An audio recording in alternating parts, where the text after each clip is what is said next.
Samajwadi party की delegation ने संभल तशद्दुद के मुतासिर परिवारों को 5-5 लाख रुपए देने के चेक सौंप दिए हैं। असेंबली में नेता leader of opposition Mata Prasad की क़यादत में समाजवादी पार्टी का एक डेलीगेशन संभल पहुंचा था। बिल्कुल, जिसने गेस्ट हाउस में संभल के मुतासिर परिवारों से मुलाकात की। एसपी डेलीगेशन को लीड करे असेंबली में नेता leader of opposition Mata Prasad ने कहा कि हम पहले आना चाहते थे लेकिन हमें आने नहीं दिया गया। उन्होंने इल्जाम लगाया कि इन 5 लोगों को पुलिस की गोली से ही मारा गया है। इसके अलावा संभल तशद्दुद को लेकर पुलिस ने एसपी एमपी यानी समाजवादी पार्टी के एमपी जियाउर रहमान बर्क के खिलाफ केस भी दर्ज कर लिया है। इसको लेकर माता प्रसाद ने कहा कि ये जो मुकदमे जियाउर रहमान बर्क पर दर्ज कराए गए हैं वो पूरी तरह से गलत है। बिल्कुल वाज़ेह हो कि 24 नवंबर को सर्वे की टीम मस्जिद के अंदर थी, तभी मस्जिद के बाहर तशद्दुद भड़क गया था। इस दौरान पुलिस पर फायरिंग का इल्जाम लगा जिसमें 5 लोगों की मौत हो गई थी।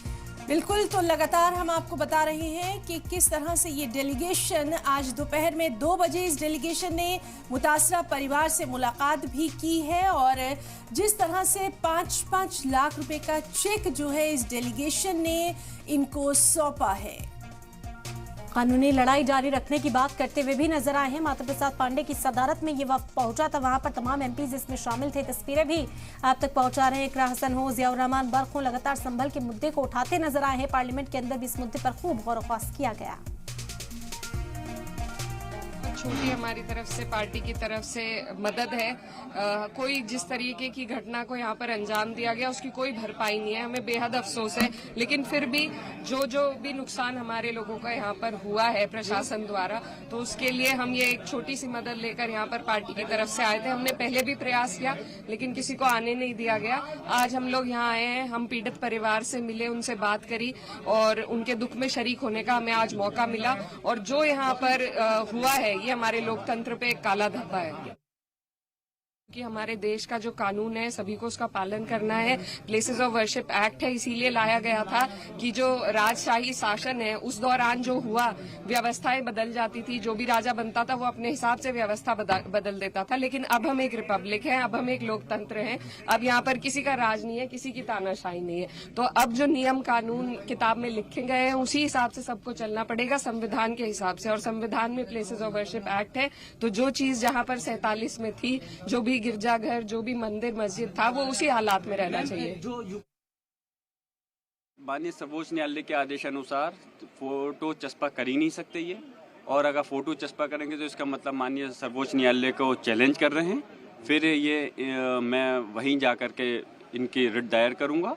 और जहां तक वसूलियाबी की बात है, वसूलियाबी उन लोगों से होनी चाहिए जिन्होंने इस संभल को आग में झोंका है, और संभल में आग में झोंकने का काम सीधा पुलिस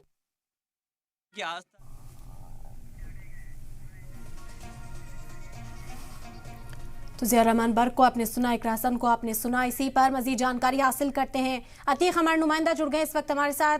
अतीक, आपसे जाने ये मजीद जानकारी, इस हवाले से क्या कुछ मिल पाई है? संभल पहुंचा था ये वक्त, मुलाकात की है, माली मदद जो फराहम करनी थी वो भी की गई है और कई वादे किए गए मुतासिर खानदान से। बिल्कुल, आज जो सपा का डेलीगेशन था, लगभग 11 लोग आसपास जो डेलीगेशन में पहुंचे थे, जिसमें नेता प्रतिपक्ष माता प्रसाद पांडे, नेता प्रतिपक्ष लाल बिहारी यादव, कराना की जो सांसद इकरा हसन, विधायक जो हैं इकबाल मसूद, और जियाउर रहमान बर्क जो सांसद है, उनके साथ साथ अमरोसी के सांसद पिंकी यादव, गुज्जर के जो सपा विधायक है राम खिलाड़ी यादव, सपा जिलाध्यक्ष जो है असगर अली अंसारी और पूर्व जिलाध्यक्ष फिरोज खान, ये 11 लोग की टीम आज जो है डेलीगेशन पहुंची थी। जो पीड़ित है उनसे PWD का जो ऑफिस है संभल में, वहाँ उनको बुलाया गया था और सबको 5-5 लाख रुपए की चेक दी गई। जिन 5 लोगों की मृत्यु हुई थी उनके परिजनों को, उन परिजनों से बात की तो उन्होंने साफ तौर पर मीडिया से कहा है कि हमारे बताया किसी का बेटा कुछ काम से गया था, किसी का बेटा सामान लेने गया था, और ये जब घटना घटती है तो उसी में भीड़ में फंसने के बाद उनको सूचना मिलती है कि उनके परिजनों में उनके बेटे की मौत हो गई है। तमाम तरह की बातें चल रही थी और तमाम बड़ा घटना जो घटी थी उसके पीछे कई आरोप भी लगाए जा रहे थे। ऐसे में डेलीगेशन जब पहुंचा है तो पुलिस से मुलाकात करी है और उनसे जानना चाहे कि इस पूरी घटना की वजह आखिर क्या थी।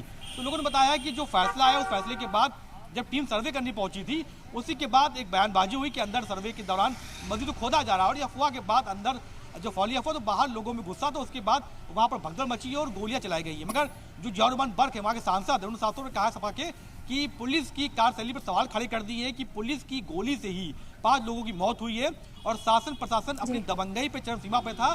बेगुनाह लोगों को गिरफ्तार किया जा रहा है। लगभग 90 लोगों के खिलाफ 91 के खिलाफ पूरे मामले में एफआईआर दर्ज की थी। 50 लोगों को अब तक के गिरफ्तार भी किया जा सका। बाकी लोगों जो गिरफ्तार नहीं किया गया है उसके लिए कोर्ट द्वारा एडमिट वारंट जारी किया जाएगा। इसी को लेकर बिल्कुल बिल्कुल हाईकोर्ट अतीक आज का जो ये दौरा रहा है इस वक्त का, इसको लेकर अब सियासत भी गरमाई हुई है, उसके ताल्लुक से भी हमारे नाज़रीन को जानकारी दीजिए।